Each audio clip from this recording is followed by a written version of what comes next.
My son-in-law pushed me right under the wheels of a car. I heard the engine roar, saw the headlights flash, and was already flying onto the asphalt. And he stood there laughing. I slowly got up, dusted off my clothes, and promised myself, from now on, his life would be a complete nightmare.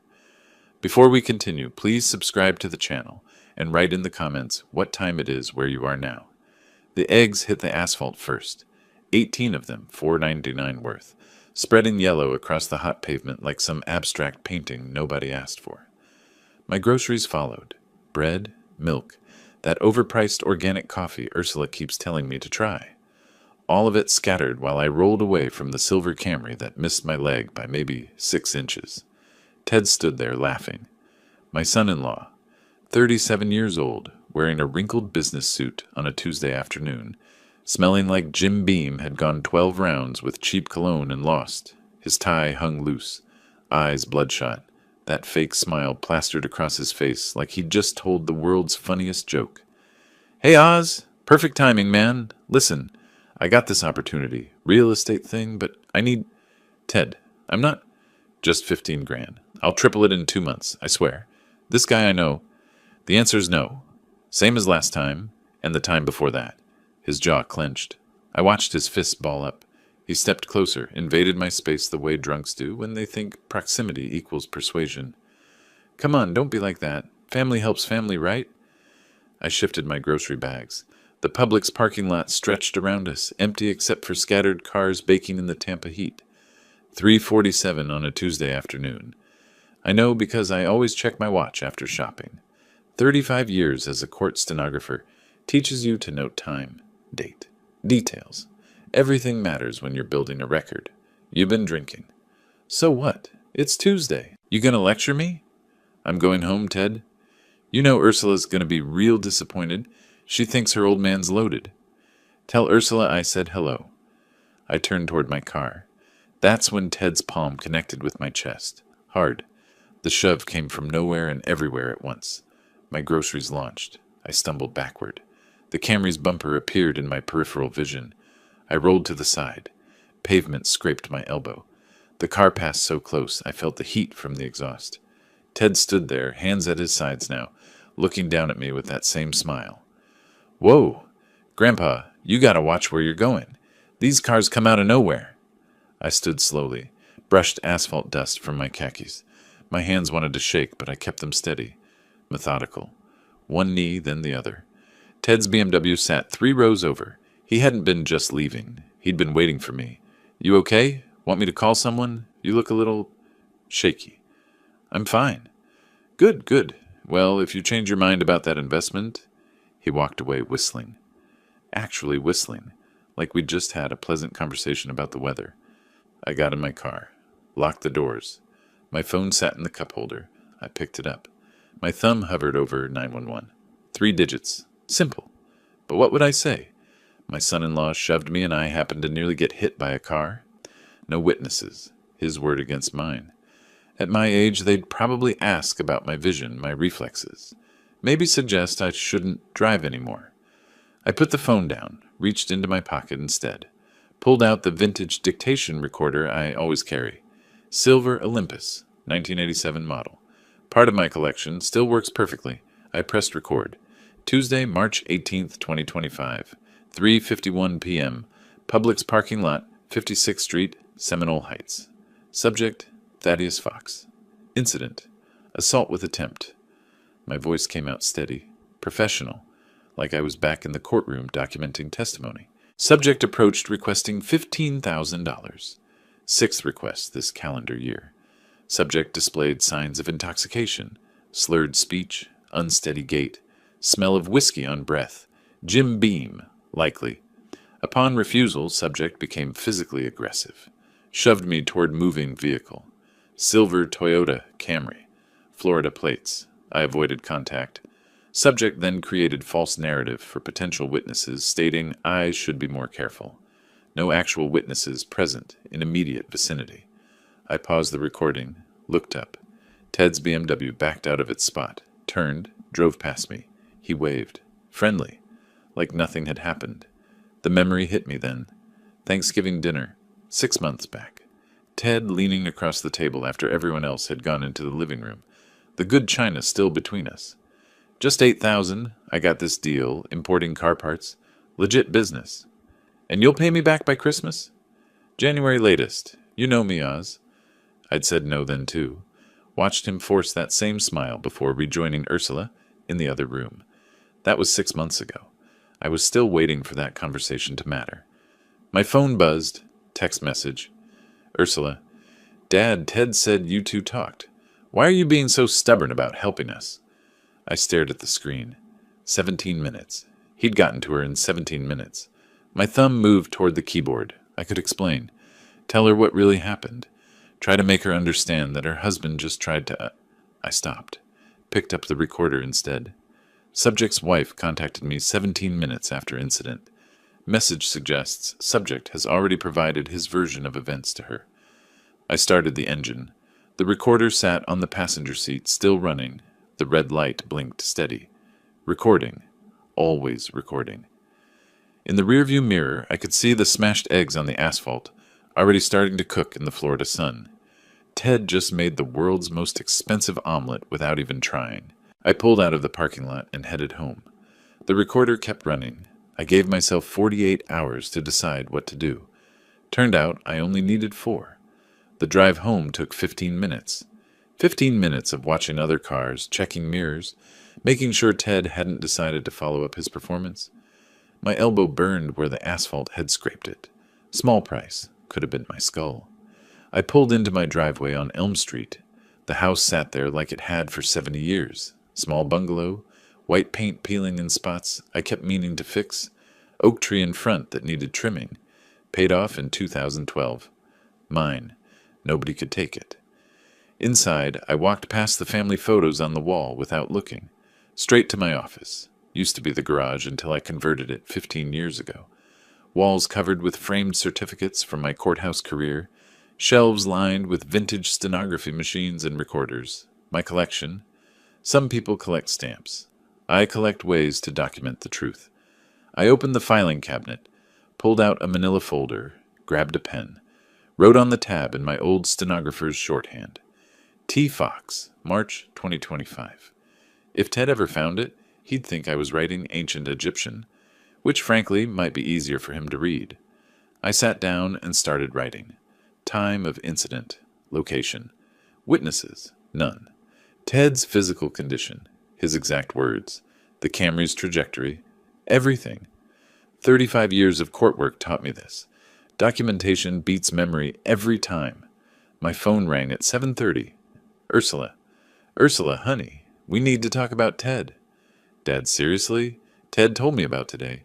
Why are you being difficult? Her voice came through cold, clipped.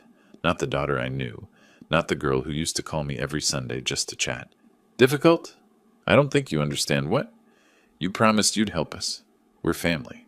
Ted's got this investment opportunity, and you're acting like we're asking for a kidney.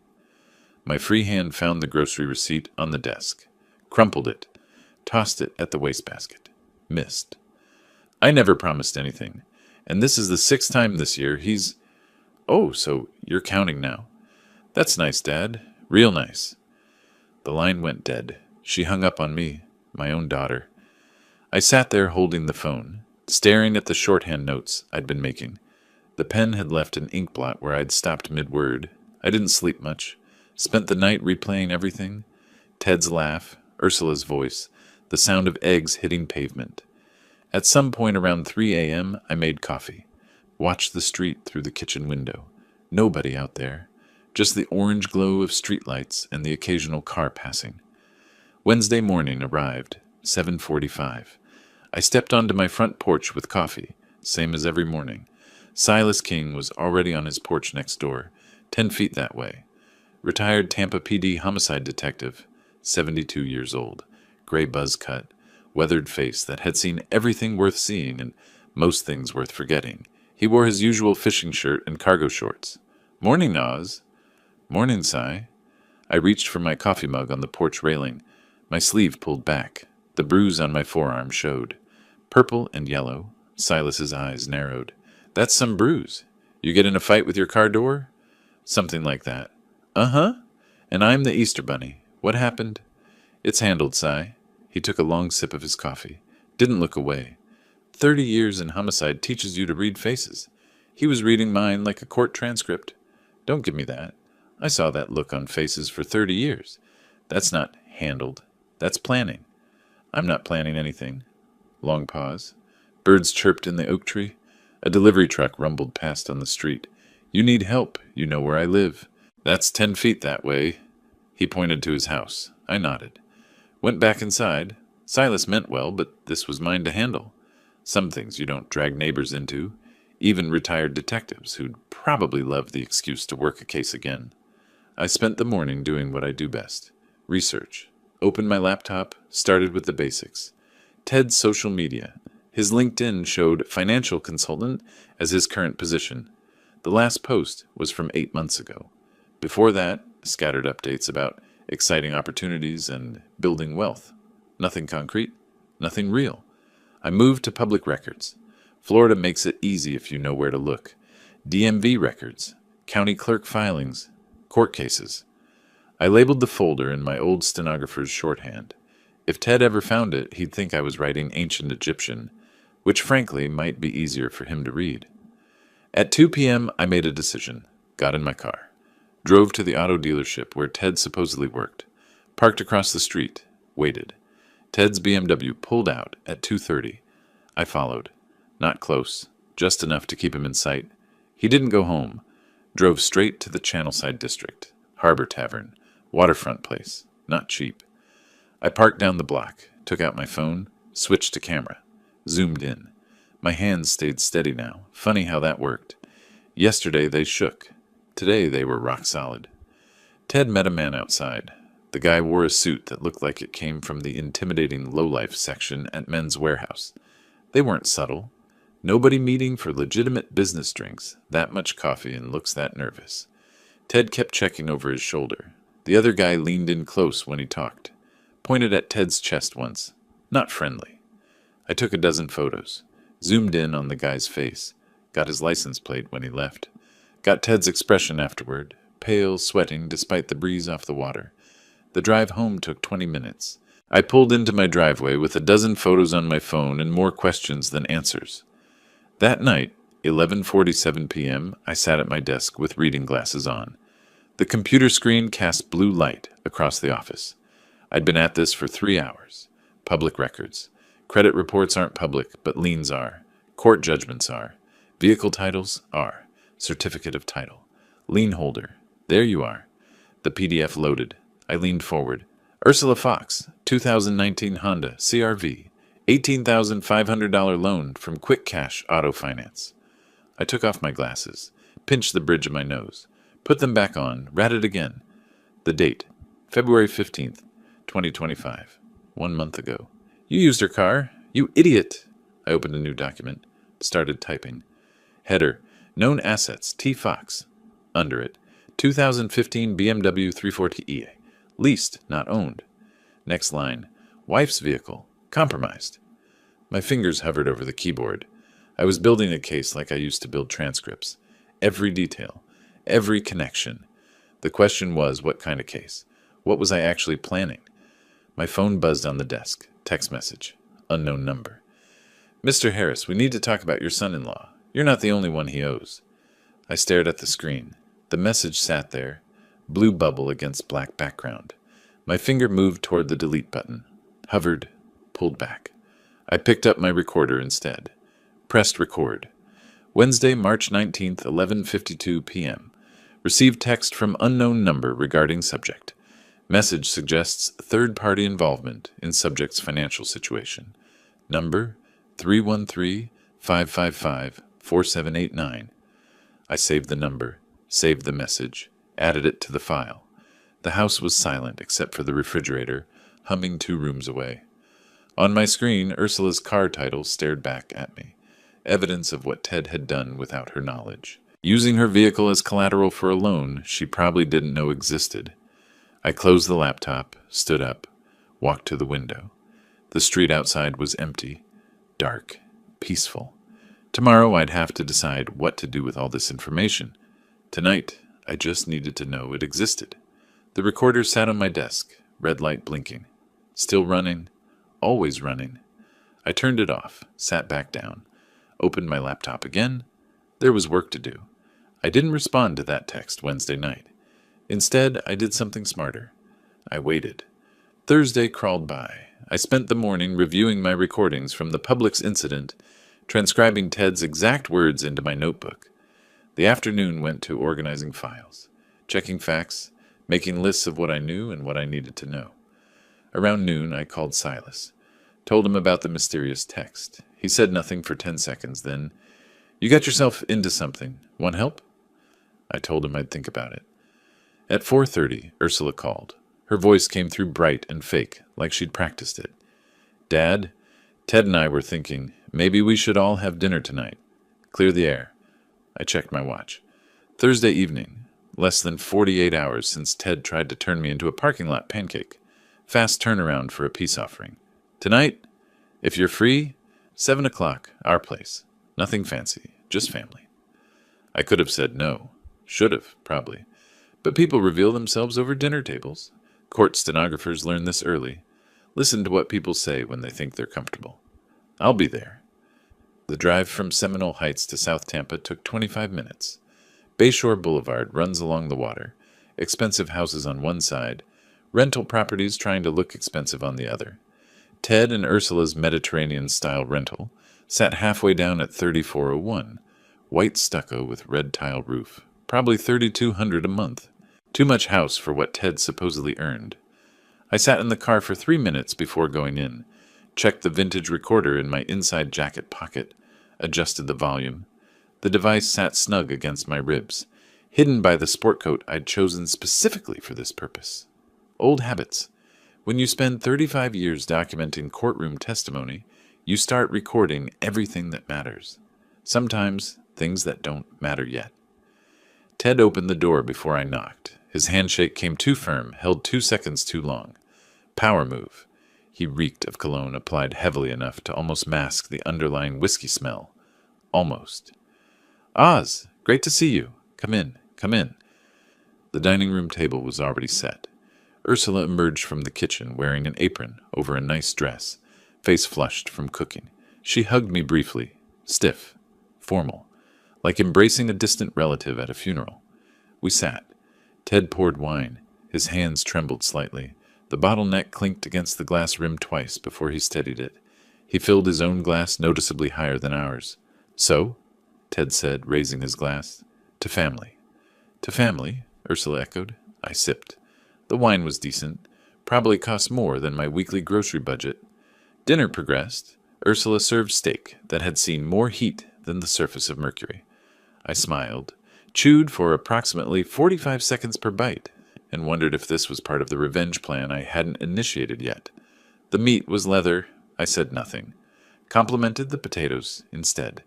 Ted drank, refilled his glass, drank more. The table vibrated slightly from his bouncing leg until Ursula put her hand on his knee. He stopped for maybe 2 minutes. "So, Oz," Ted said, cutting his steak with exaggerated care, "you feeling better after your little accident Tuesday? That parking lot can be dangerous, huh?" "Oh, that? Yes, I think I just got dizzy. The heat, you know." "You gotta be more careful, old-timer. At your age, a fall like that." Ursula laughed. Too loud. "Dad, have you thought about one of those medical alert things? You know, help, I've fallen?" They both laughed. I smiled along. What I really needed was a "help, my son-in-law tried to murder me" button, but those aren't covered by Medicare. "Not a bad idea, actually," Ted continued. "Living alone at 68, anything could happen." "I'm fine, just clumsy sometimes." I cut another piece of steak, chewed slowly, watched them over my fork. Ted poured himself wine like he was trying to hit a daily quota. By the third glass, I stopped counting. By the fourth, I started wondering if he'd been taking tips from his Tuesday afternoon performance at Publix. Somewhere during the main course, Ted's phone buzzed on the table. He glanced at it. His face went white. Actually white. He silenced it quickly, shoved it in his pocket. "Who is it?" Ursula asked. "Nobody. Work thing." His tone cut sharp, final. But I saw the fear. Just a flash, maybe 2 seconds, before the fake smile returned. Real terror. the kind that lives in your chest and squeezes. Later, while Ted went to the kitchen for dessert, I watched through the doorway. He stood at the counter, head down, shoulders slumped. His hand gripped the counter edge. Whatever was chasing him had sharp teeth. Then he straightened, picked up the pie, and walked back in smiling. Apple pie.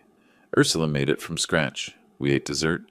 Ted relaxed as the wine worked through him, started talking more freely. Ursula mentioned you updated your will recently. Few years back. Standard stuff. Right. Just, it's important to be fair. You've got 2 daughters. Ursula set down her fork. Ted, that's not... I'm just saying Felicity's doing great up in Seattle. Married to that tech guy. Meanwhile, we're... He stopped himself, took a drink. Nothing. Just fairness matters in families, that's all I meant. I played the part. Confused old man, forgiving father. I suppose you're right. I'll think about it. The words came out too quickly, too agreeable. A real confused old man would have pushed back or ignored the comment entirely. Ted's eyes flickered, brief suspicion. But Ursula was watching, so he smiled and changed the subject. I needed to use the bathroom. Stood slowly, carefully, played my role. They directed me down the hall. Guest bathroom, second door. I closed the door, counted to 10, then opened the drawer under the sink. People hide things in bathrooms. Financial shame especially. They figure spouses won't look there, or maybe they just need the privacy of concealment. Ted was no different. Stack of bills. Credit card statements. Capital One. $12,734. Past due. American Express. Collection notice. Multiple others. I pulled out my phone. Photographed everything. My hands didn't shake anymore. Funny how that works. Tuesday they trembled. Tonight they were rock steady. I flushed the toilet for authenticity. Washed my hands. Rejoined them in the dining room. Ursula asked if I wanted coffee. I declined. Said something about needing my sleep. Early bedtime these days. She nodded. Understanding. Concern for the aging father who needed his rest. The steak was well done, I said at the door.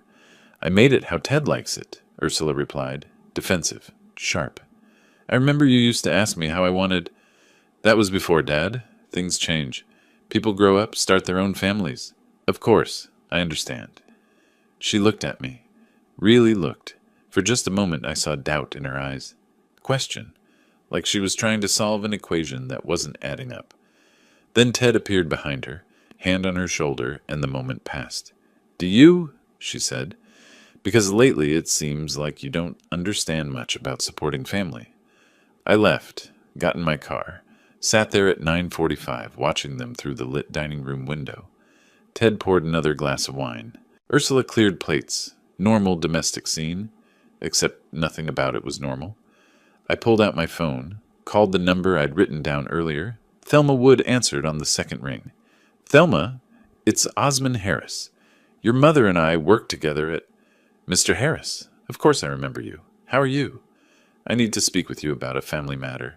Legal advice. Her tone shifted. Professional. What kind of family matter? The complicated kind. Can you meet tomorrow? Tomorrow's Friday. I can do 10 a.m. My office on Dale Mabry. I'll be there. And Thelma, this stays between us. Pause. She understood. Understood. I ended the call, picked up my notebook from the passenger seat. Wrote, TF, credit cards 12K plus. Mentioned will thrice. Afraid of phone call. UF, conflicted. Check, other debts. My phone showed the mysterious text from Wednesday. You're not the only one he owes. I stared at it. Typed a response. Who is this? My thumb hovered over send. Before I pressed it, my phone rang. Unknown number. Same area code as the text. I answered. Hello? Silence. Then breathing. Then a click. Deadline. I lowered the phone. Stared at it. Wrong number. Or someone checking if I'd answer, or nothing. Everything or nothing. I was too tired to tell the difference. I drove home. Replayed the dinner recording. Every word. Every pause. Every glass of wine Ted poured. I transcribed it all into my notebook with timestamps, observations about body language, notes about the trembling hands and the terrified phone glance. 3 years ago, Ted joined our family for Thanksgiving. He was charming then, attentive, held Ursula's chair, Asked me about my work, laughed at my stories. I liked him. Actually liked him. Now I sat in my office at midnight with a recorder, a notebook, and 12 photographs of his hidden debts.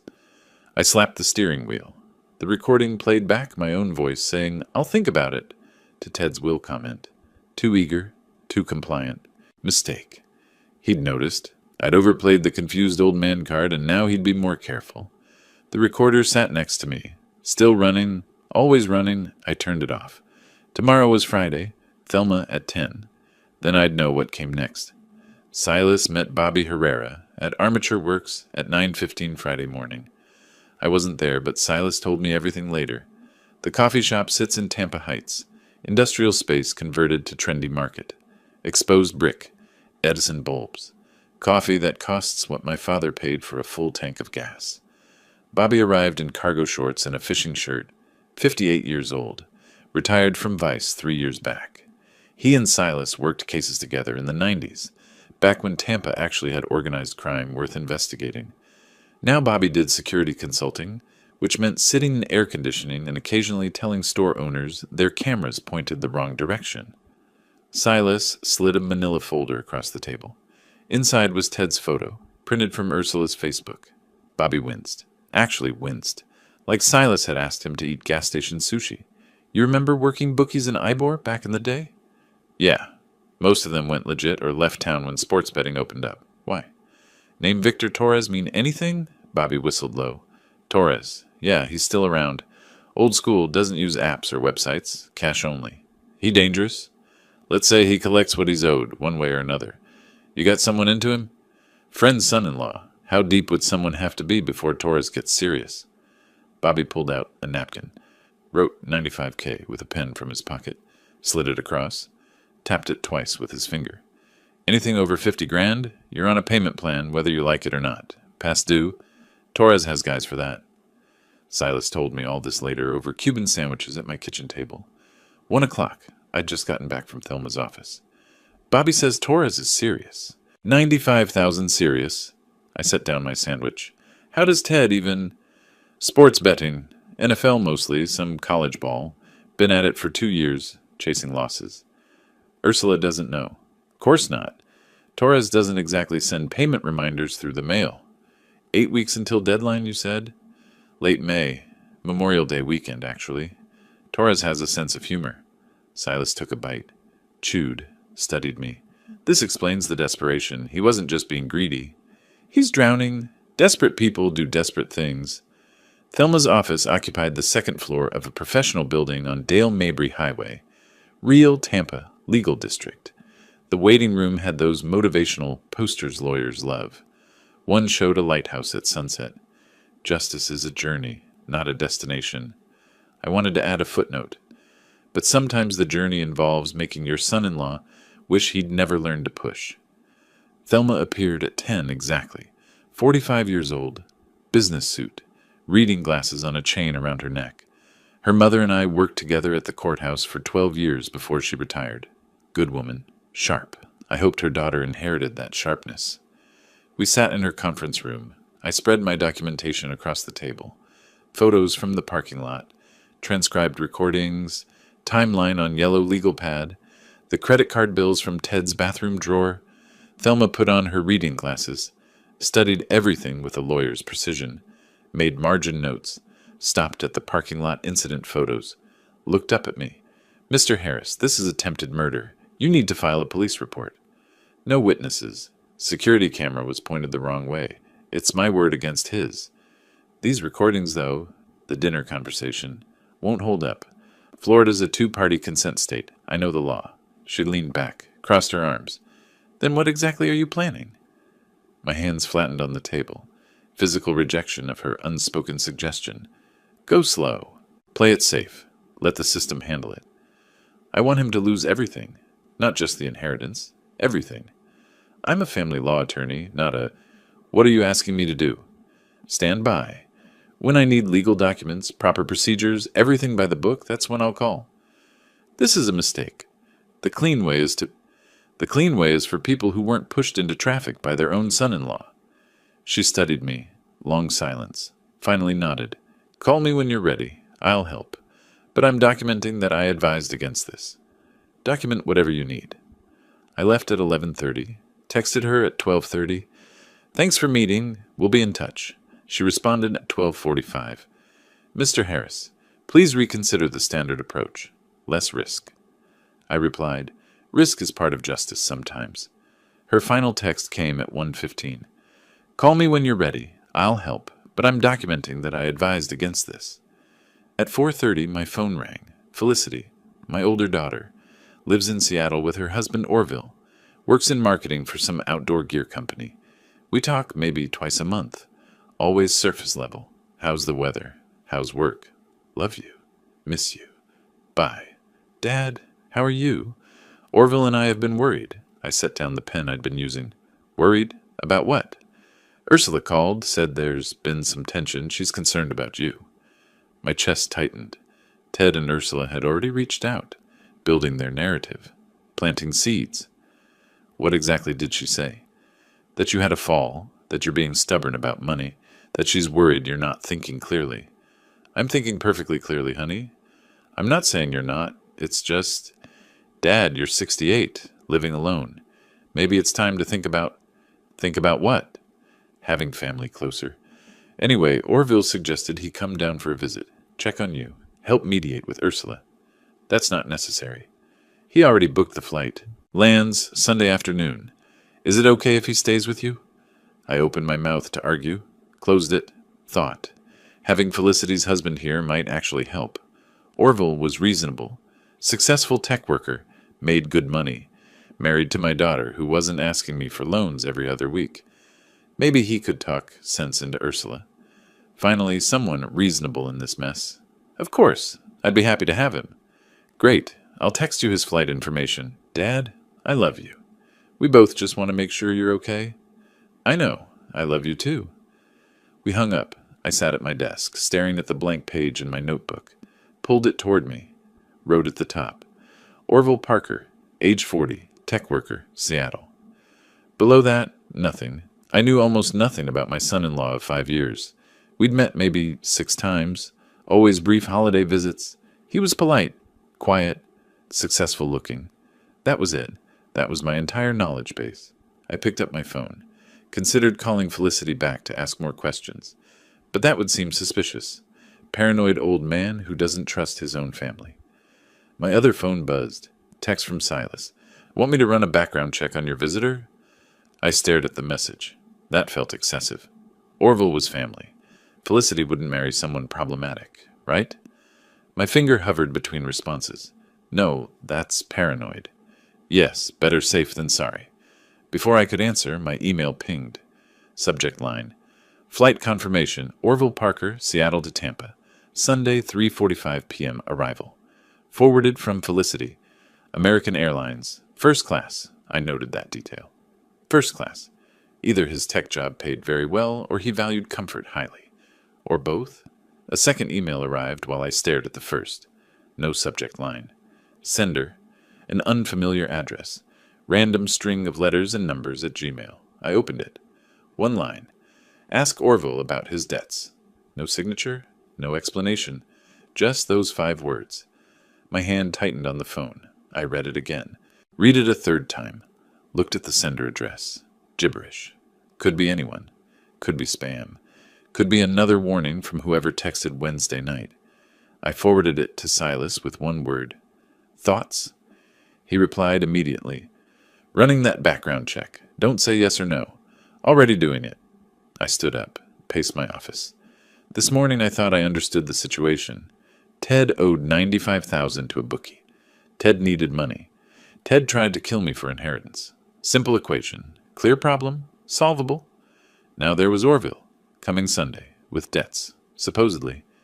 Silas called at 5 o'clock. Bobby gave me Torres's information. 2 years ago, Ted started betting. Small at first. 100 here, 200 there. Then his father died. I stopped pacing. Ted's father died? Yeah. Apparently the old man was a loser. Drank himself to death in a trailer park outside Ocala. Ted found out he'd left nothing but debt. Bobby says Torres keeps files on clients. Ted told him once he was trying to win enough to prove something. I sat down slowly. 37 years old, dead father, poverty, trying to outrun the past with bets he couldn't afford. For just a moment, I felt something almost like understanding. Then I remembered the parking lot, the eggs hitting pavement, the Camry's bumper, Ted's laugh. The understanding hardened, froze, cracked into pieces. Thanks for the information, Cy. About Orville, let me know what you find. Will do. Oz, be careful. Something about all this feels wrong. I hung up, sat at my desk as evening light faded through the window. On my computer screen, still open, was Ursula's car title with its $18,000 lien. On my phone, an anonymous email about Orville's debts. On my legal pad, a timeline that grew more complicated by the hour. Somewhere in Ybor City, Victor Torres was waiting for his $95,000. Somewhere in Seattle, Orville Parker was packing for Tampa. And somewhere in South Tampa, Ted was probably drinking and wondering if I'd actually change my will, like I'd promised at dinner. Like I'd said too quickly, too agreeably. I'd made a mistake there, overplayed my hand. And now I had 2 days before Orville arrived with his mysterious debts and his first-class ticket and his mediation mission. I opened a new document on my computer, started typing. Known complications. 1. Victor Torres, $95K deadline Memorial Day. 2. Orville Parker, unknown debts, arriving Sunday.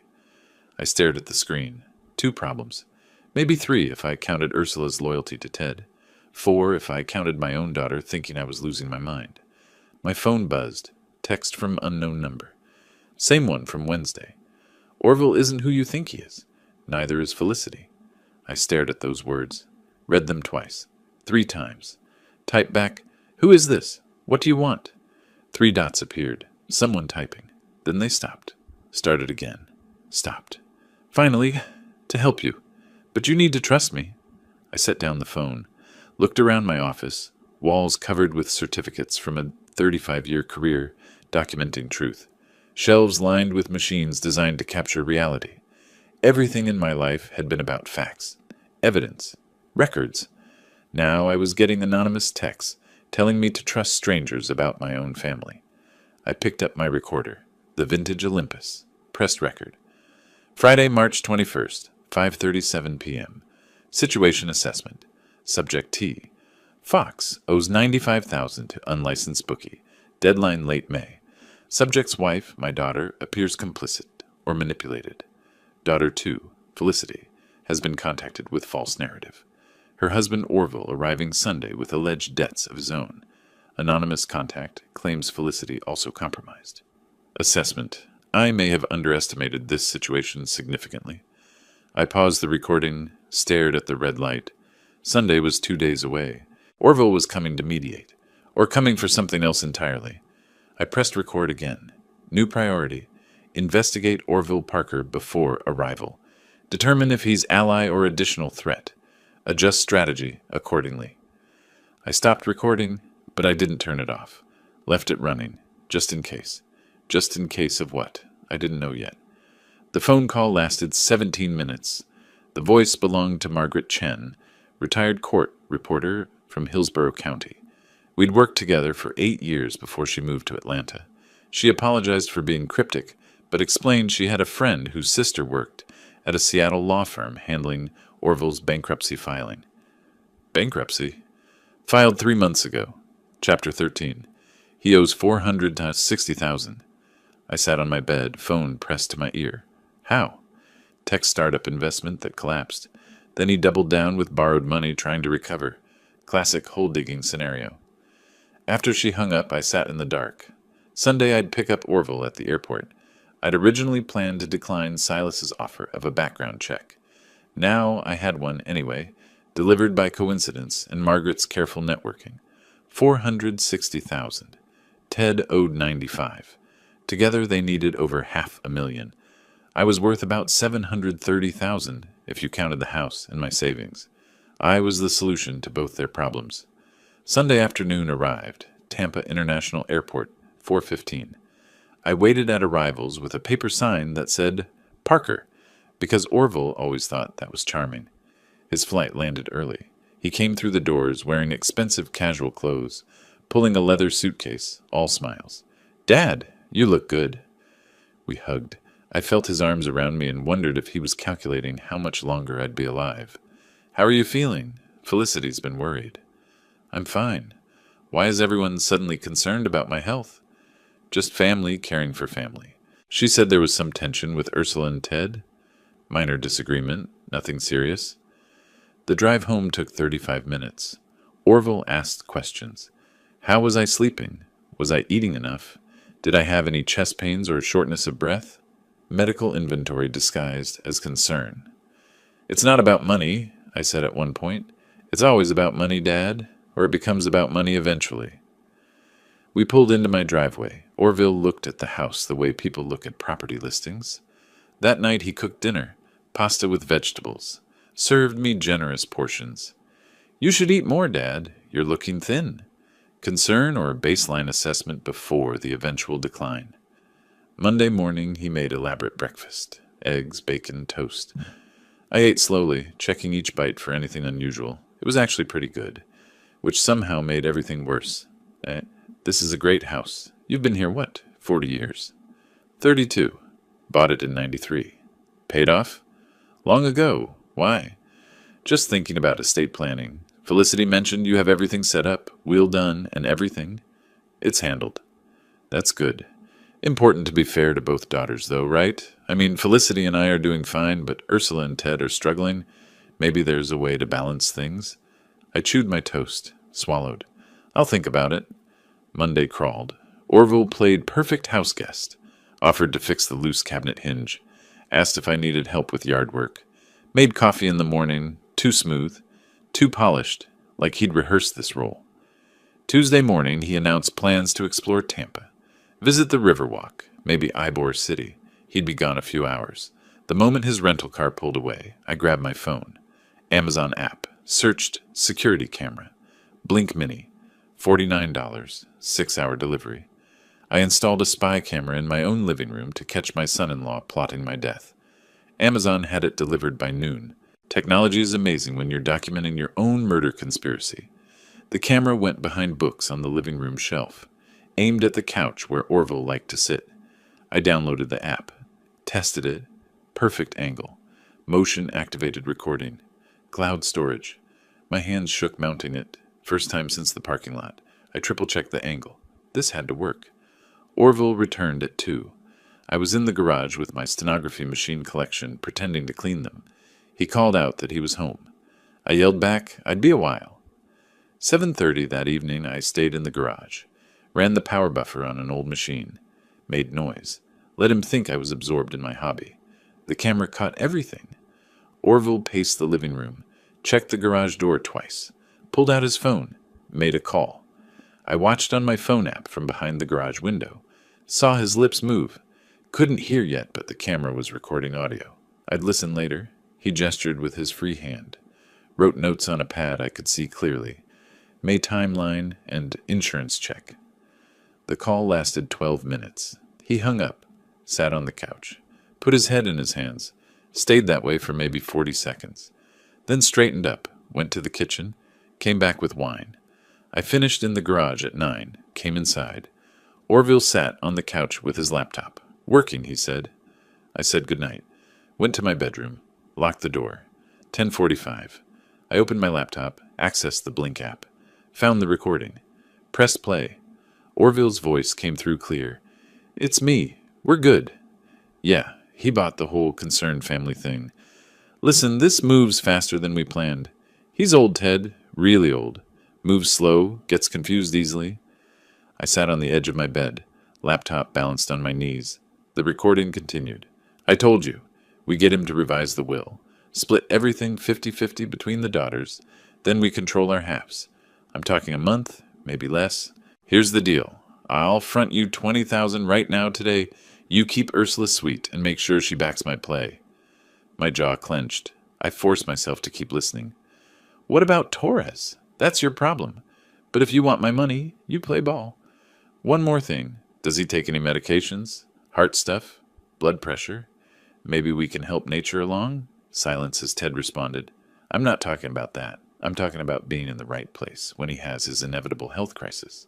You pushed him in front of a car, you idiot. I'm talking about finesse. I closed the laptop lid, carefully, resisting the urge to slam it shut, to throw it across the room, to scream. 2 sons-in-law. Both wanted me dead. One tried force. One preferred finesse. I walked to the bathroom, splashed water on my face, looked at myself in the mirror. 68 years old. Gray hair, lines around my eyes. Tired, but alive. Still alive. I returned to the bedroom, opened the laptop, played the recording again. And again. 3rd time I started transcribing. Every word. Timestamps, observations, old stenographer habit. Document everything. When I finished, I pulled out my legal pad, drew 2 columns. Ted at the top of one, Orville at the top of the other. Under Ted, gambling debt. $95K to Torres. Deadline May. Tried physical murder. Drinking problem. Desperate. Under Orville, bankruptcy. $460K debt. Needs inheritance. Playing long game. Smarter than Ted. Also desperate. I added a 3rd column. Felicity. Under it I wrote one word. Innocent. 3 years ago at Thanksgiving, Orville held out Felicity's chair, complimented my cooking, talked about his daughter starting high school, how proud he was. I'd liked him, trusted him. My phone buzzed. Text from Felicity. Dad, thanks for hosting Orville. He says you seem great. Another. He's going to stay through the weekend if that's okay. Another. Love you. So glad family is coming together. 3 heart emojis. I stared at those messages. My daughter's innocence captured in emoji hearts. My fingers moved to reply, Honey, we need to talk about Orville. I stopped. Deleted it. Too soon. She wouldn't believe me without proof, and I needed Orville to think everything was normal. I typed instead, Happy to have him. Good man you married. Sent it. Hated myself for lying. Walked to my office. Pulled out the file labeled T. Fox. Created a second file. O. Parker. Opened my email. Margaret's warning had been right. The anonymous email from Friday was still there. Ask Orville about his debts. I clicked reply. Typed, I'm listening. Tell me everything. Hit send. 30 seconds later, my phone rang. Unknown number. Same area code. I answered. Hello? Mr. Harris, my name is Margaret Chen. We work together at the courthouse. She explained about Orville's bankruptcy, his startup collapse, his daughter's college tuition at $70,000 annually, how he'd lost everything trying to recover, how he was drowning just like Ted. You think I want to do this? Orville's voice had said on the recording. I've got a daughter starting college next year, tuition $70,000 annually, and the Seattle housing market ate every dollar I saved. Then his voice had hardened. But we do what we need to do. I thanked Margaret, hung up, sat in my dark office. 2 desperate men. 2 different methods. 1 target.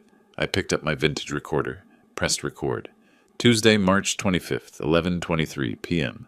Subject. O. Parker confirmed co-conspirator with subject T. Fox. Both planning murder within 30 days. Both financially desperate. O. Parker, bankruptcy $460,000. T. Fox, gambling debt $95,000. Combined need $555,000.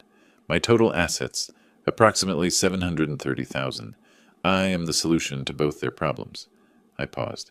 Subject O. Parker mentioned medication manipulation. Subject T. Fox mentioned acceleration, both discussing timeline of 1 month or less. Threats now doubled. Response must be comprehensive. I stopped recording, stared at the red light. Tomorrow I'd call Thelma, show her everything. Then we'd start building the trap. Not just for Ted anymore, for both of them. I called Thelma at 8 Wednesday morning. Orville was in the shower. I could hear water running through the pipes. Emergency meeting. Can you see me at 10? What happened? I'll show you. Bring your evidence folder in whatever form you use for conspiracy documentation. At her office, I slid my laptop across her conference table. Pressed play on Orville's recording. Her hand went to her mouth. Stayed there through the whole 12 minutes. This is conspiracy to commit murder. She said it 3 times. Like repetition would make it more real. Or less real. I couldn't tell which she wanted. We call police. I become tragic victim. I want them to become cautionary tales. Mr. Harris, this is dangerous. They're planning to kill you. They're planning. I'm doing. There's a difference. She leaned back, studied me. What if they escalate? They will. That's when we have them on record attempting everything. Then we end it. Long pause.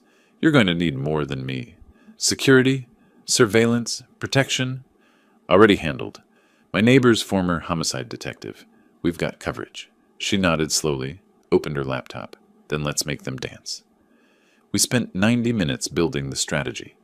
2-part mechanism. Step 1, false will announcement. Step 2, fake insurance document. Thelma created a memo on her law firm letterhead. Estate planning discussion, O. Harris.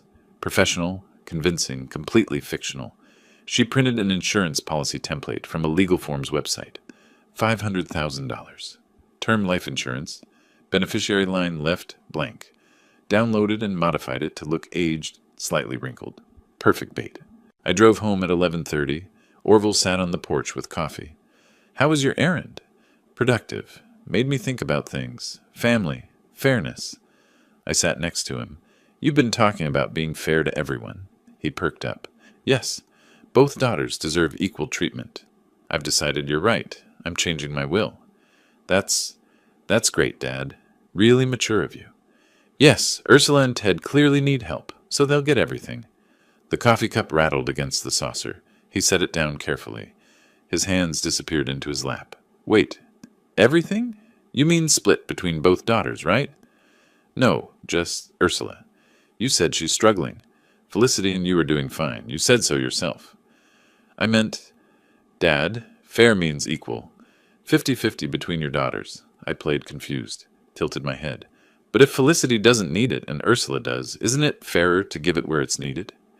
That's not how inheritance works. You split it equally. That's what fair means. Oh, well, maybe you're right. I'll think about it more. His legs started bouncing. The porch swing creaked with the rhythm. Inside, I made sandwiches. Ham and cheese. Orville barely touched his. Excused himself after 10 minutes. Said he needed to make work calls. Took his phone to the backyard. I watched through the kitchen window. He paced, ran his hand through his hair, gestured angrily at whoever was on the other end. The camera in the living room wouldn't catch this, but I didn't need it. His body language screamed panic. At 2 p.m., Thelma arrived with the insurance document. We'd arranged this in advance. She brought it in a manila folder. Here's the research you asked about, Mr. Harris. We sat at the dining table, reviewed fictional papers about fictional estate planning. After 15 minutes, she stood. I should go. Oh, I forgot this. She pointed at the manila folder on the table. You'll need it, I said. I'll get it next time. Just leave it there. She left. The folder sat on the dining table. Life insurance policy visible on the tab. Orville returned from errands at 4. I'd positioned myself in the garage again. Called out that I'd be a while. 5 minutes later, my phone showed motion alert from the living room camera. I opened the app, watched Orville walk to the dining table, look toward the garage, listen, then pick up the folder. He photographed every page, held his phone low, tried to be subtle, missed one page, took 3 photos total. Amateur, he replaced the folder exactly where it had been. Walked to the kitchen, poured water. His hand shook slightly. I poured myself bourbon after watching that. First drink in weeks. Didn't taste it. Just held the glass. Sometimes you need a prop to feel like you're in control of something, even if it's just a glass of whiskey getting warm. My phone buzzed at 2:47. Text message intercepted by the monitoring app Silas had helped me install Saturday night. Orville to Ted. Plan's fucked. Old man is giving everything to you. Ted. What? That doesn't make sense. Orville. He's playing us or he's senile. Either way, we need to fix this. Ted. How? Orville. You make sure Ursula convinces him to split it, 50-50.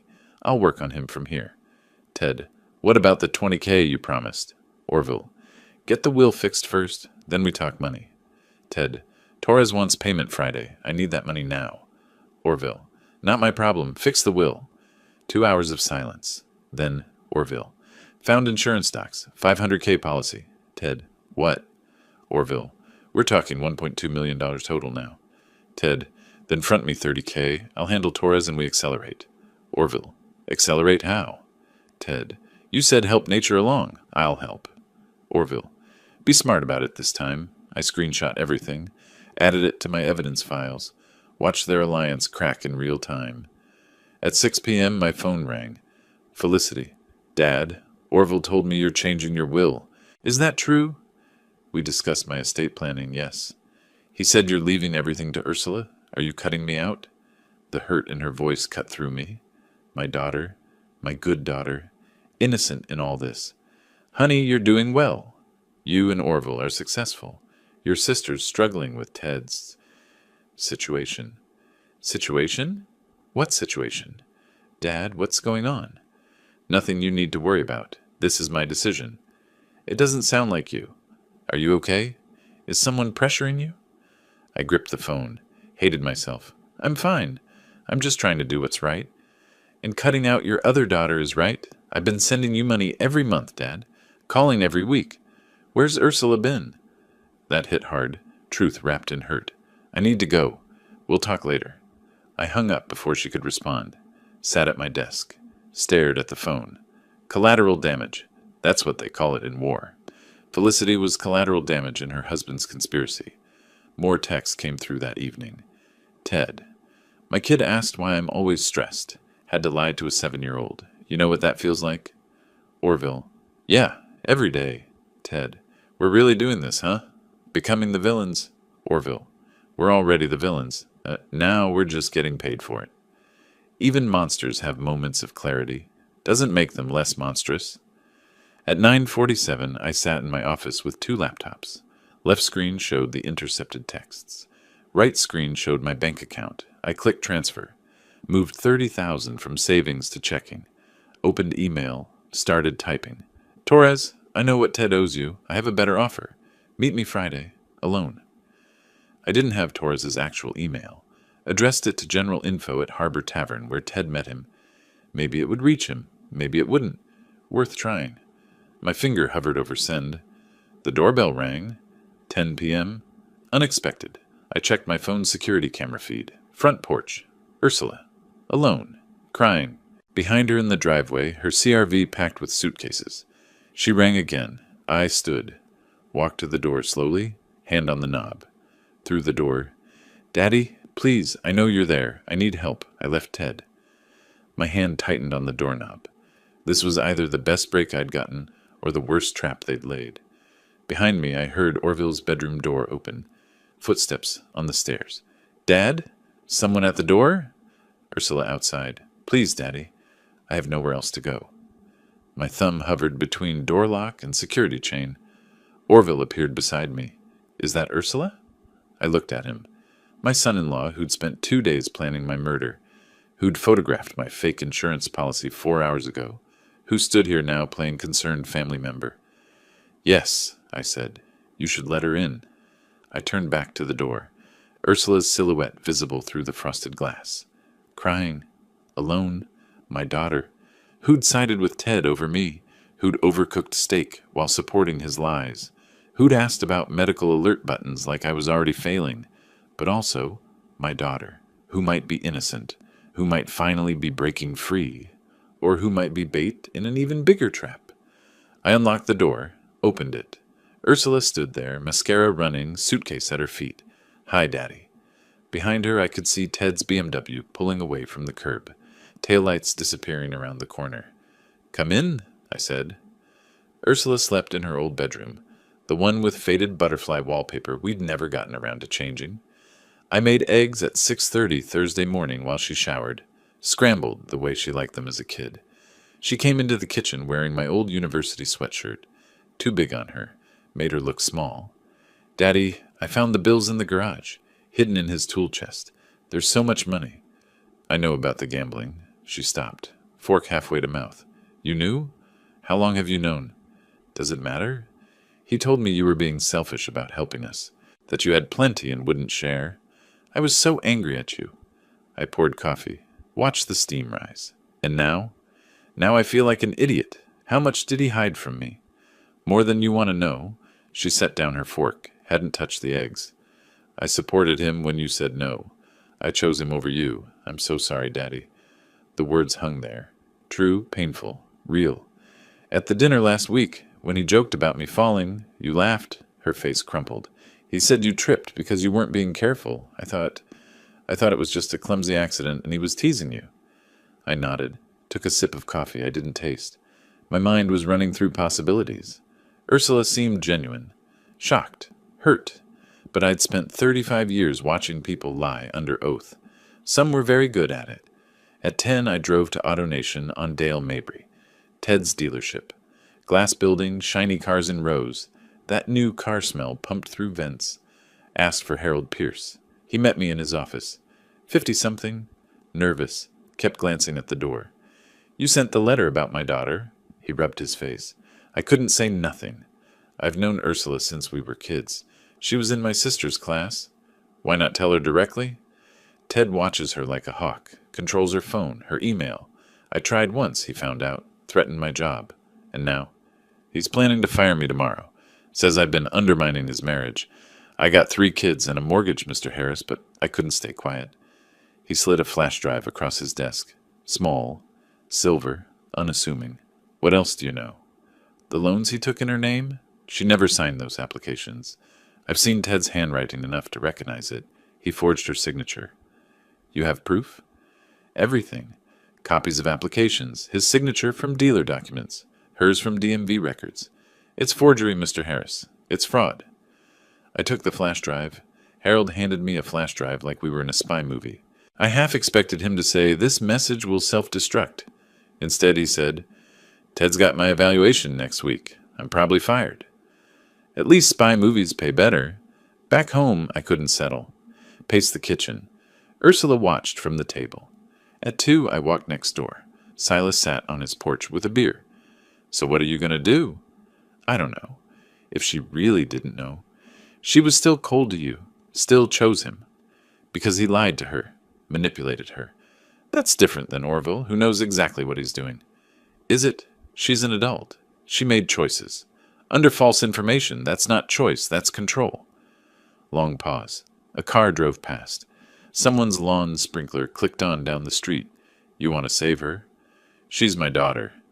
So is Felicity, and her husband's trying to kill you too. You saving everyone. I sat down in the other rocking chair, suddenly exhausted. Felicity doesn't know what Orville is. Ursula didn't know what Ted is, but now they're both finding out. And if Ursula's lying, playing you? I stared at my hands, wrinkled, spotted, old. Then I'll know soon enough. But what if she's not, Si? What if I destroy her for her husband's crimes? Silas brought 2 beers. We didn't drink them, just held them. The condensation ran down the bottles onto our hands. I sat there 20 minutes, phone in my pocket. Didn't call anyone, just sat, head in my hands. First time I'd shown that kind of defeat. Silas said nothing, good friend. Knew when silence was better than advice. Eventually I stood. I need to check something at home. The routine security check saved my life, or was about to. 7 p.m. I'd gone grocery shopping, left Orville alone with Ursula. Came back. Unloaded milk, bread, vegetables. Normal evening. Except for the motion alert on my phone from the guest bedroom camera. I waited until after dinner. Went to my room. Opened the app. The recording was from 5:30, while I was at Publix. Again. Everything circling back to that parking lot. Ted's voice came through first. She left me. Packed everything. Went to her father's. Orville. That's a problem. No shit, it's a problem. Old man's got her talking, showing her things. We're done if she flips. So we moved the timeline up. I sat on my bed, laptop on my knees. The exhaustion vanished, replaced by something colder. I'm saying Saturday. He swims at the Y every Saturday morning, 7 a.m. Afterward, parking lot's empty. His car's old, brakes could fail. You tried the car thing already. That was improvised. This time we cut the brake line Friday night, it fails Saturday morning, he crashes. And if he survives again, he won't. There's that curve on Hillsborough Avenue, steep drop. 70-year-old man, brake failure, single vehicle accident, happens all the time. I played it 3 times. Transcribed every word, the stenographer's habit. Document everything. Ted's voice again. Torres wants his money Sunday. I don't have it. You won't front it. So either the old man dies this weekend, and we get the insurance payout fast, or Torres's guys kill me instead. I'm out of options. You sure about this? Ursula left me. Old man got to her. We're out of time. We do this Saturday, or Torres does it to me Sunday. I closed the laptop, walked to the bathroom, splashed water on my face, looked at myself in the mirror. All the doubt from this afternoon, gone, burned away by those recorded words. They were still trying to kill me, even with Ursula here, even knowing everything was falling apart. They were planning my murder, like ordering pizza. I walked to Ursula's room. She was asleep, face peaceful. Butterfly wallpaper behind her head. Same pattern from when she was 12. I stood in the doorway for maybe 2 minutes, made a silent promise I'd save her, and destroy them both. Those weren't contradictory goals anymore. Friday morning, 6:12, I hadn't slept. Kitchen table, 3 items in front of me. Harold's flash drive, my phone showing the transcribed murder plot, handwritten list titled Saturday Plan. Ursula walked in, my old sweatshirt, looking young. Morning, Daddy. You're up early. I closed the notebook. Couldn't sleep. Coffee?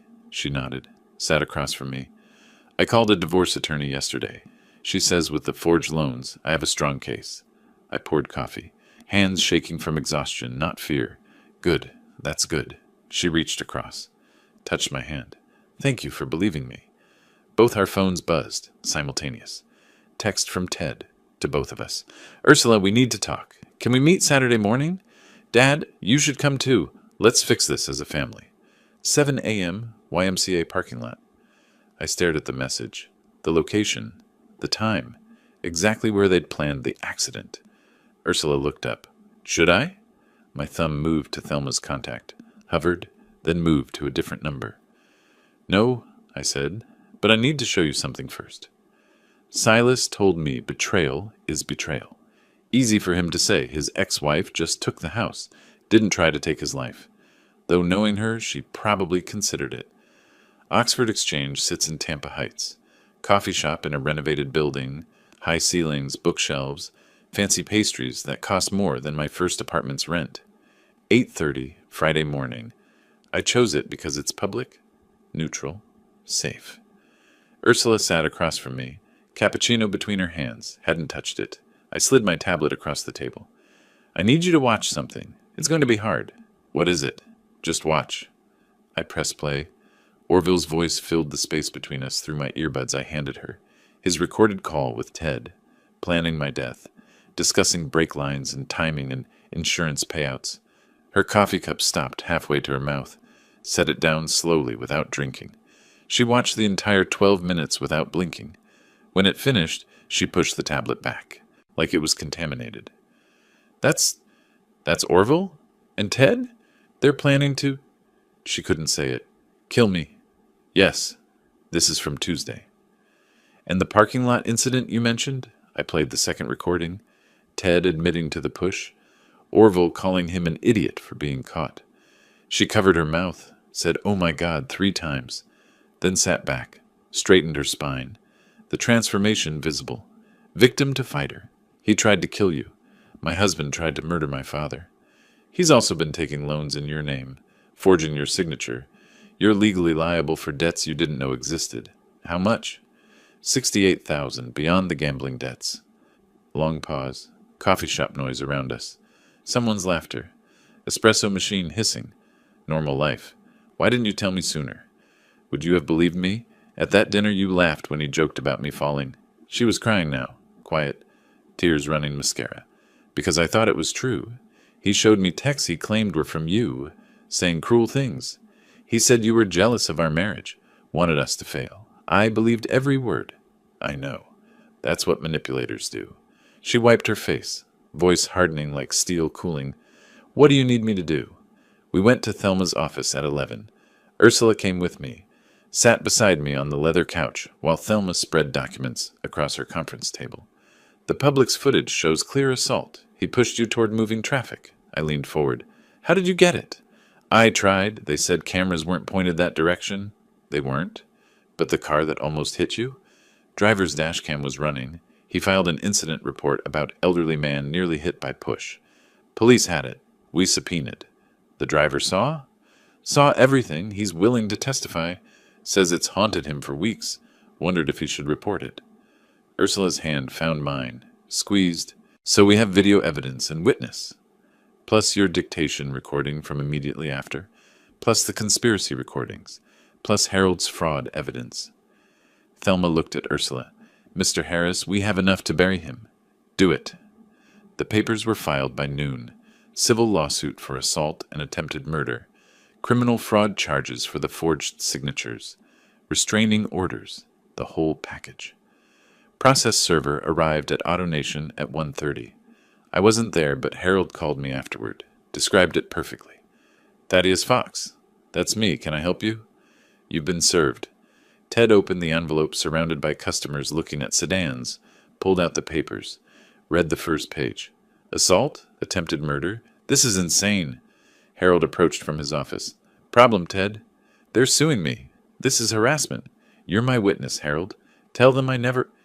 Actually, Ted, I'm their witness. I gave them everything. Ted's face went white, then red, then white again. What? You betrayed me? No. I stopped watching you betray Ursula. You're fired. As of right now, I quit yesterday.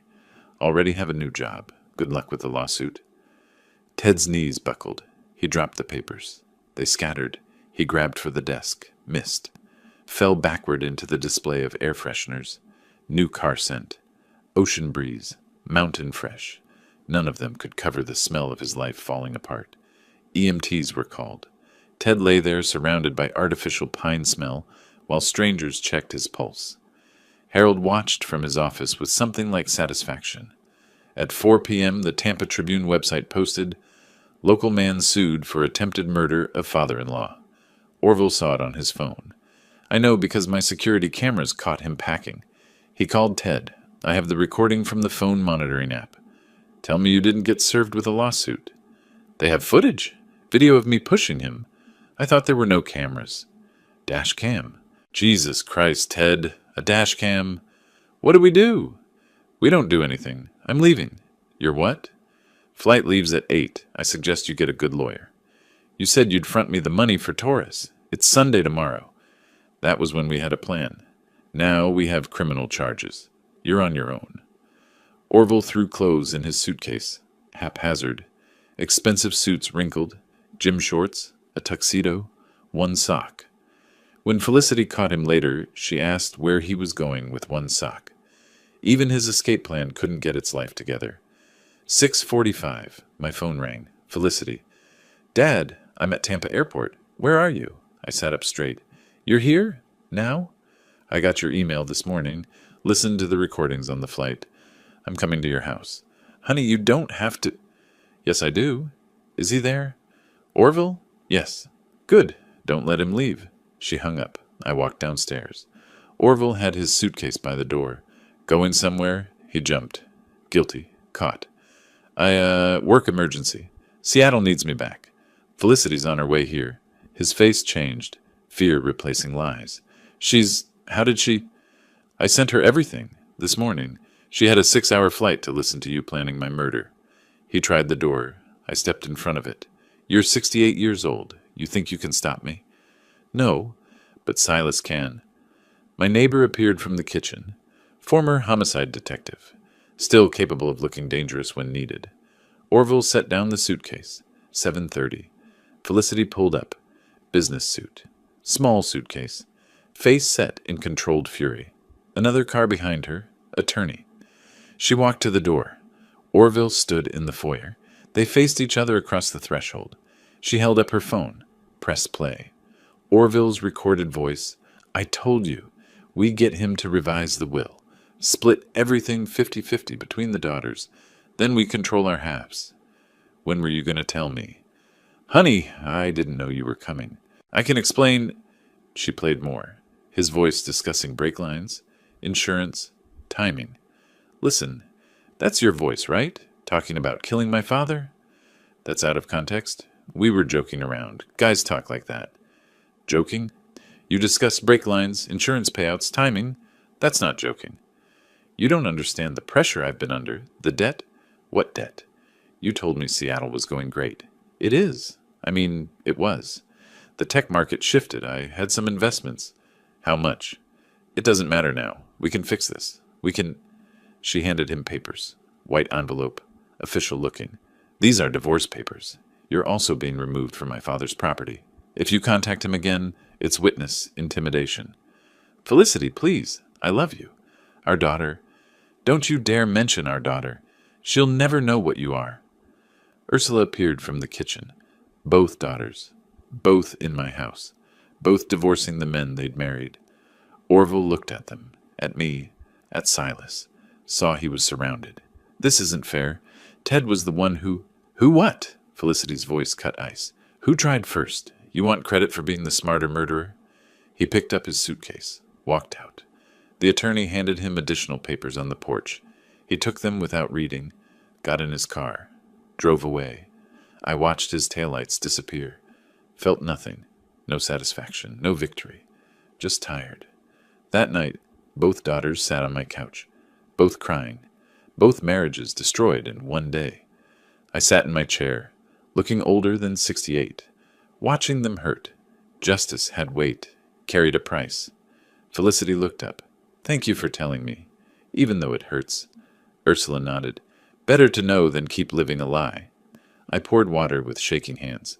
Sometimes the truth is the hardest gift to give. Saturday morning, 9 a.m. Police car outside Ted's apartment complex. I watched from my car down the street. Silas beside me.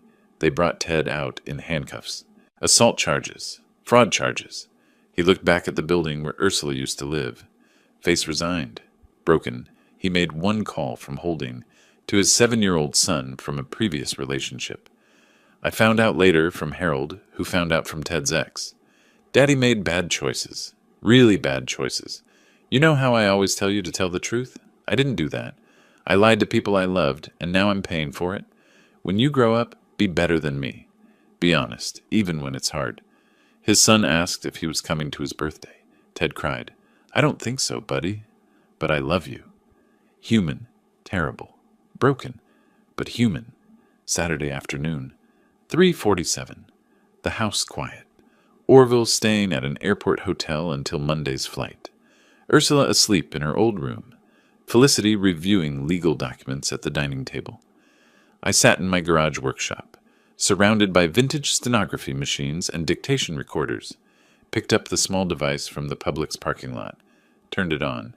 My own voice from 2 weeks ago. Tuesday, March 18th, 3:51 p.m. Subject, Thaddeus Fox. Incident, assault with attempt. I stopped the recording, looked at the collection, each one labeled with dates. 40 years of proceedings. Every conversation recorded. Every word documented. This wasn't a hobby. It was a compulsion. Had I been preparing for this my whole life? My phone rang. Unknown number. Tampa area code. Mr. Harris? Victor Torres? Ted told me to call you about Sunday's payment. Said you're handling it now. I looked at the recorder in my hand. Pressed record, out of habit. Mr. Torres, let's talk about what Ted really owes and who's really going to pay. Silence. 3 seconds. Then, I'm listening. I realized this wasn't over yet. There was one more player in the game. Monday morning, May 12th. Hillsborough County Courthouse. 9 a.m. The courtroom had that smell. Old wood. Floor polish. Something institutional that makes your throat tight. Courtroom 4B. I'd sat in hundreds like it over 35 years. Always on the other side. Recording other people's dramas. Now I sat at the prosecutor's table. My drama. My family.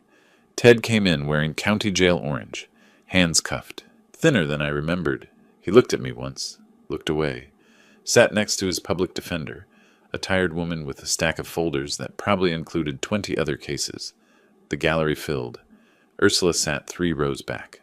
Felicity, beside her. First time they'd sat together in years. Silas near the door. Thelma in the back corner taking notes. Ted's mother in the front row, crying quietly. His 7-year-old son beside her, confused.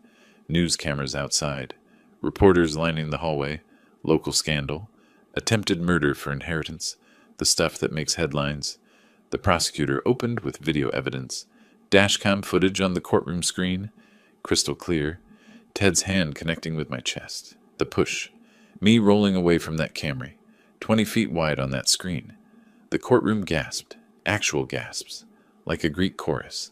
Ted's head dropped, wouldn't watch his own actions played back. I testified at 10:30, described the parking lot, the smell of whiskey, 6 money requests over the year, the eggs hitting pavement, kept my voice steady, stenographer precision, just facts. What did you think in that moment? The prosecutor asked. I thought I was going to die. Ted's lawyer objected. Overruled. I continued. When I looked up, he was laughing. Harold Pierce testified next. Brought the signature analysis. Ted's handwriting on loan applications beside Ursula's DMV signature. Clear forgery. $68,000 in her name she'd never known about. Then Victor Torres. He walked in wearing a business suit. Cleaned up for court. Made eye contact with Ted. Ted looked at his hands. How did you know the defendant? Sports betting. He owed me $95,000. The prosecutor walked him through it. Ted's desperation. The conversations about handling the old man problem. The explicit question about knowing people who could make an old man disappear. What did you tell him? I told him I run a book, not a murder-for-hire service, Ted's lawyer tried. Cross-examination about immunity deals, motivation to exaggerate. Torres didn't flinch. I'm getting immunity for illegal gambling, not perjury. I got no reason to lie. Your client asked me if I knew anyone who could make an old man disappear. I'm quoting him. Murmur through the courtroom. Judge's gavel. 1:30. Orville testified via video link. Split screen showed him in a Seattle lawyer's office. Gaunt. Wouldn't make eye contact with the camera. Kept drinking water like his mouth was full of sand. He confirmed the planning discussions. Tried to minimize his role. Guy talk, he called it. Hypothetical. The prosecutor played Orville's recorded voice from my hidden camera.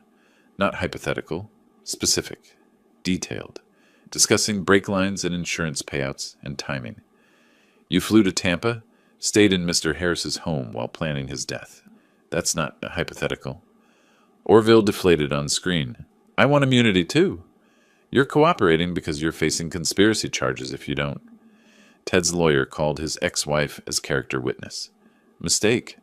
She said Ted was always good at finding new sources when he had money problems.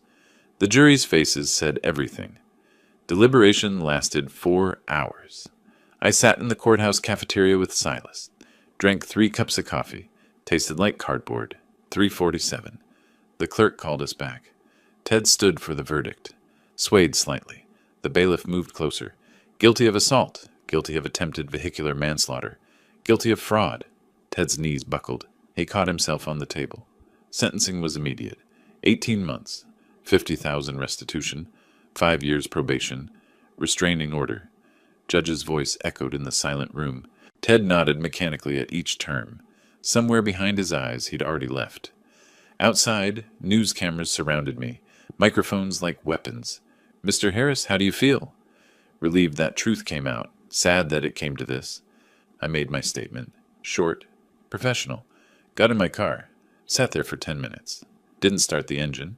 Just sat. Steering wheel under my hands. Wondering why victory felt like this. That evening, my face was on every local channel. Changed channels. Same story. Turned off the TV. The next morning, a woman approached me at Publix. Different Publix.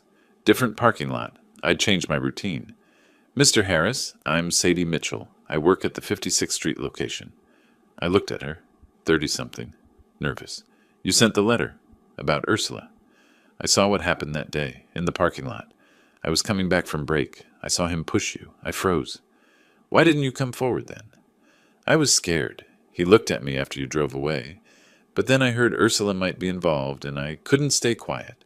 She was my 3rd grade teacher at Coleman Elementary. She taught me to read when I was 8 and struggling. Changed my whole life. My throat tightened. Thank you for protecting her when I couldn't. She was lucky to have you fighting for her. Not everyone has that. I shook her hand. This woman, complete stranger, risked herself for my daughter because 26 years ago Ursula taught her to read. Maybe humanity still existed after all. Wednesday afternoon, news broke.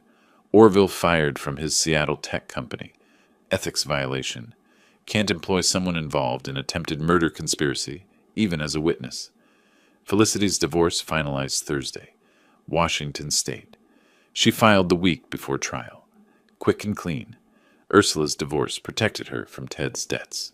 Florida law, marital debts through fraud aren't community property. Both daughters sitting on my couch Friday evening. Both crying. Both marriages destroyed in 1 week. I sat in my chair, looking at them. My victories. Felt like I'd won a war by burning down my own house. Felicity looked up. Dad, you did what you had to. But it hurts anyway. I know. Thank you for not giving up, even when it cost us everything.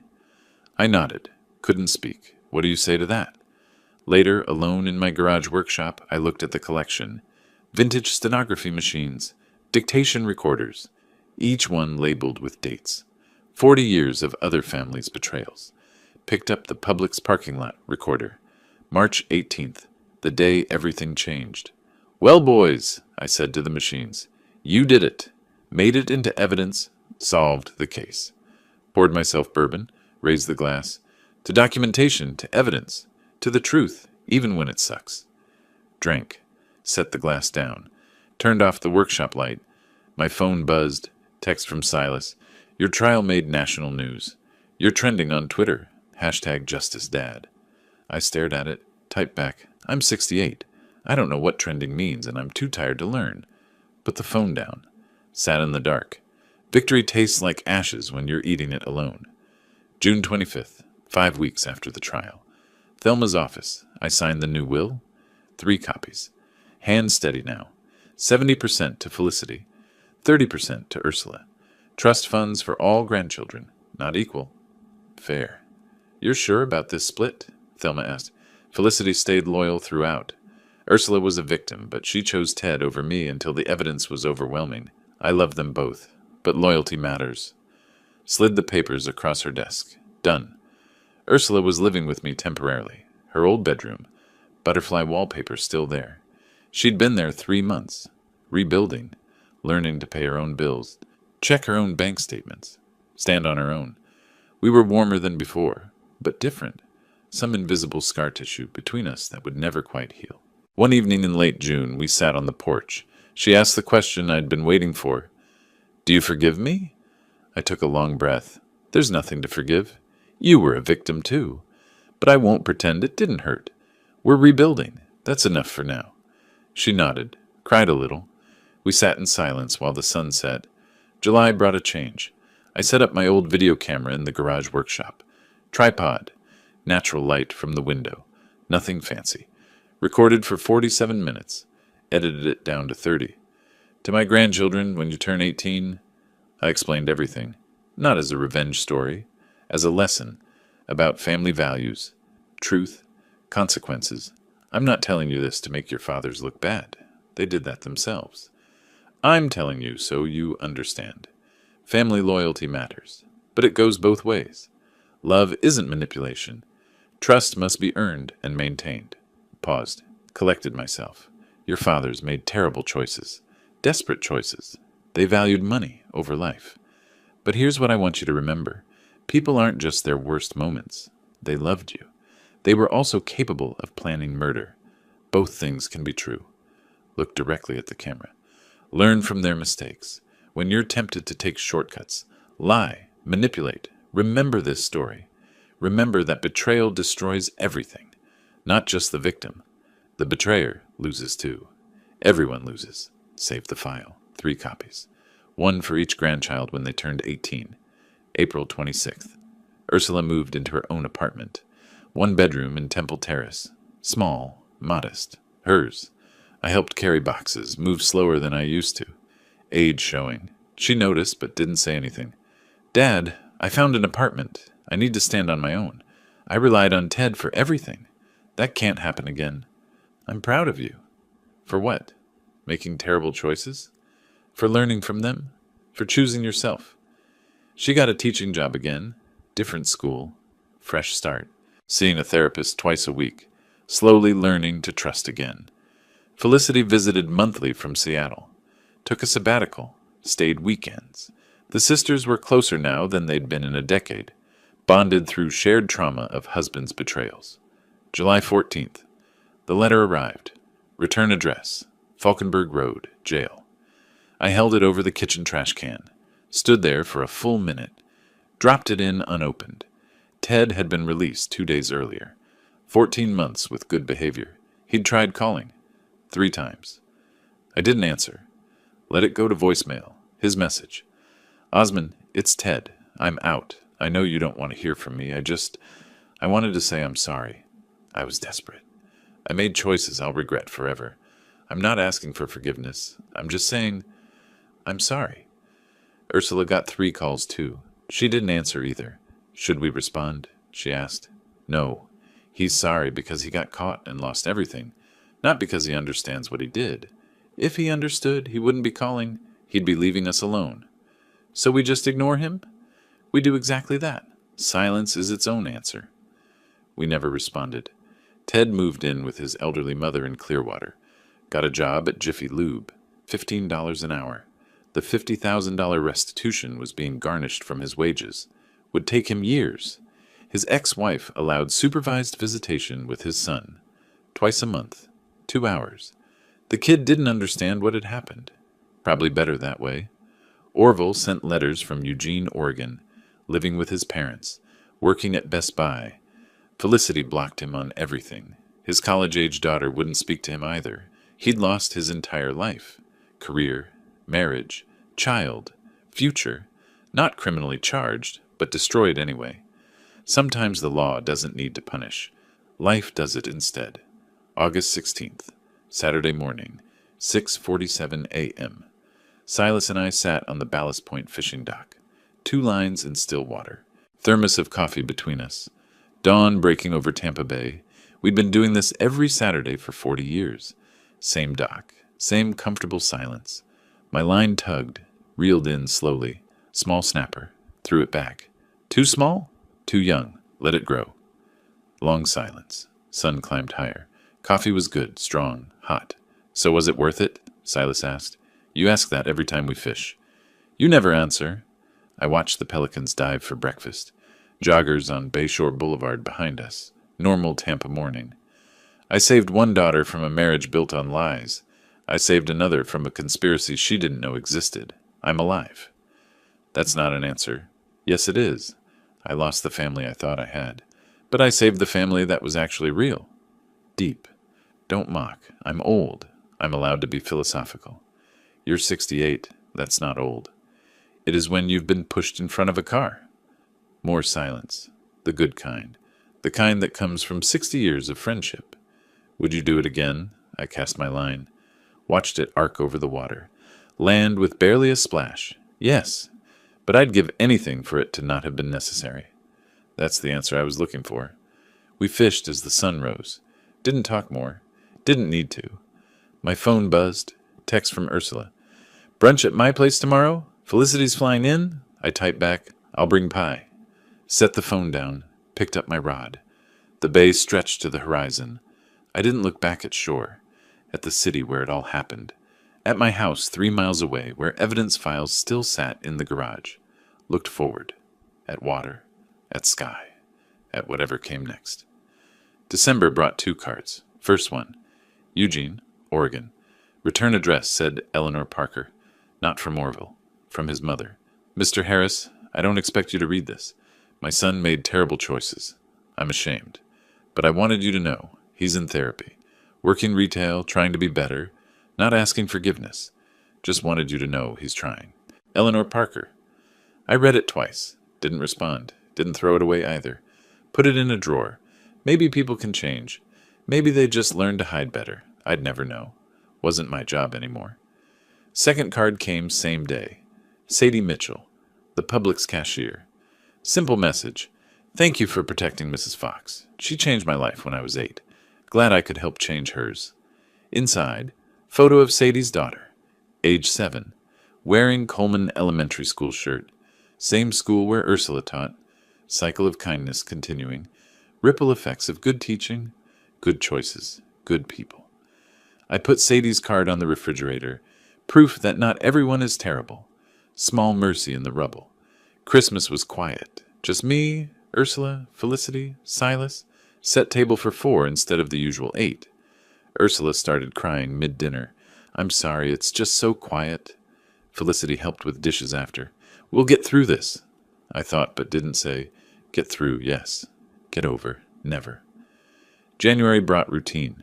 Swimming at the YMCA, different time now, different day. Fishing with Silas every Saturday. Morning coffee on his porch. Ursula visiting Sundays for dinner. Slow, quiet, different than before, but honest. After everything, honesty was all that was left. One evening in my garage, I spoke to my collection of recorders and stenography machines. 40 years recording other people's dramas. Never thought I'd be starring in one. Picked up the Publix parking lot recorder, held it. You boys earned your place in history. Put it back on the shelf. Turned off the light. Life kept moving forward. Pelicans kept diving. Sun kept rising. That had to be enough. If you like this story, please like this video, subscribe to the channel, and share your impressions of this story in the comments. To listen to the next story, click on the box on the left. Thank you for watching.